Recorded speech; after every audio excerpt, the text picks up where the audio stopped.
on one Friday, I remember, and he said, "That's it, I'm done." I said, "What do you mean you're done?" "I've worked several weeks." Was it a month? He said, "I've worked a month and I haven't sold a thing.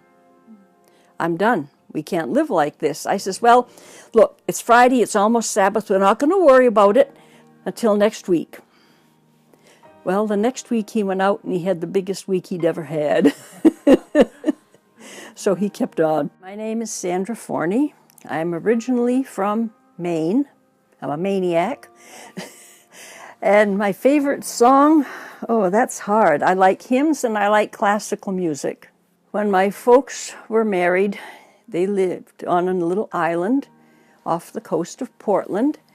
The island was 1.5 miles wide by 2 miles long, had one church on it, and that was an Adventist church. Well, my folks had moved to the mainland too, but we used to go summers and spend with my great-grandfather down there.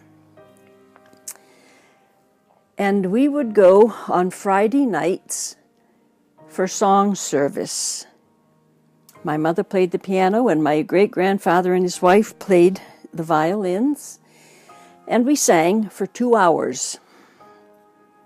Every verse. You didn't just sing the first and last verses, you sang every verse. And I learned a lot of hymns. My name's Dick Forney, and originally I'm from Pennsylvania, a little town called Cogan Station, very small town. And favorite ice cream, I guess, would be chocolate. And Sandra and I got married in July 19th of 1964. And the Navy transferred us down to Norfolk, Virginia, where I spent a couple years. When I was canvassing, I started in January of 1973. And I worked for 9 years. And we were out in the field more than the ministers were.